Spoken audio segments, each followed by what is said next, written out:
La réglementation de la prospection par courriel ne provient pas du règlement sur la protection des données personnelles, le RGPD, mais est issue d'une directive européenne qui interagit avec lui et qui est transposée en droit français dans le Code des postes et des communications électroniques.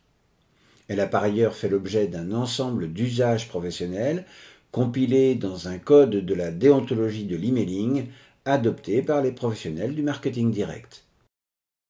Ainsi, avant tout envoi d'une sollicitation par voie électronique, au moyen d'une base qu'une organisation se constitue elle-même,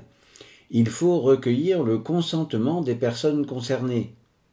Le message commercial étant celui qui assure la promotion d'un produit, d'un service ou de l'entreprise qui les met sur le marché.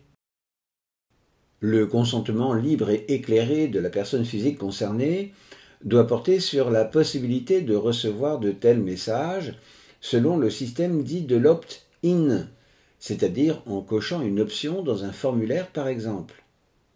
Ainsi, le consentement recueilli par simple acceptation des conditions générales d'utilisation du site ou des conditions générales de vente n'est pas considéré comme valable. Mais également, il doit porter sur le fait de céder ou d'échanger ces données électroniques à des tiers, et dont la liste doit être accessible au moment du consentement, selon le code de la déontologie de l'emailing. Il existe cependant des exceptions qui ne dispensent pas d'informer au moment de la collecte des données que celles-ci seront utilisées à des fins de prospection, ni de droit de s'y opposer,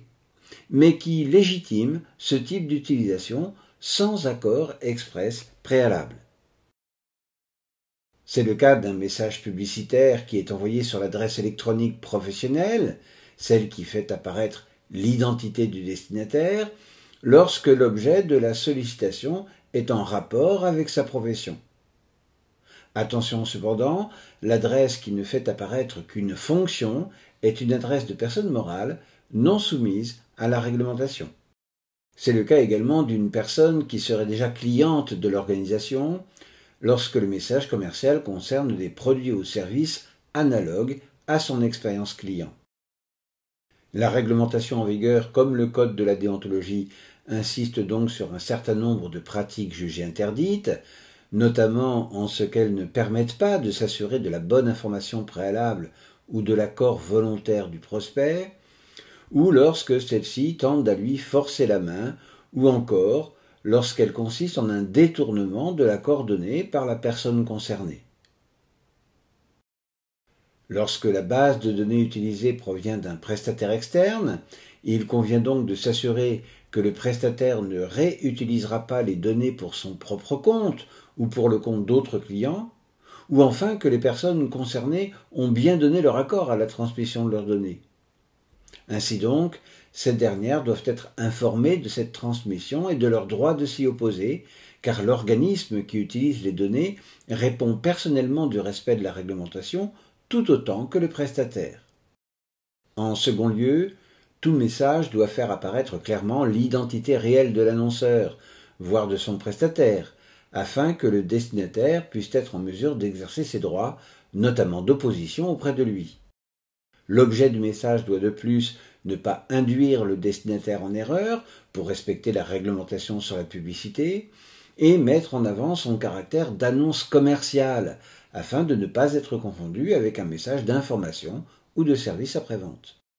Enfin, tous les courriels envoyés doivent obligatoirement permettre au prospect de se désabonner et de s'opposer à la réception de nouveaux courriels, rejoignant en cela le règlement sur la protection des données qui fait l'objet d'une autre vidéo. La sanction du non-respect de cette réglementation expose à une amende administrative variant du simple au quintuple selon que l'annonceur est une entreprise personne physique ou personne morale, notamment suite à un signalement à la Commission nationale de l'informatique et des libertés. Mais devant une juridiction pénale, la sanction peut être de 5 ans d'emprisonnement et 300 000 € d'amende, 1 500 000 pour les personnes morales, en cas de collecte déloyale ou de traitement de données personnelles malgré l'opposition de la personne concernée ou en détournement de l'autorisation qu'elle a donnée.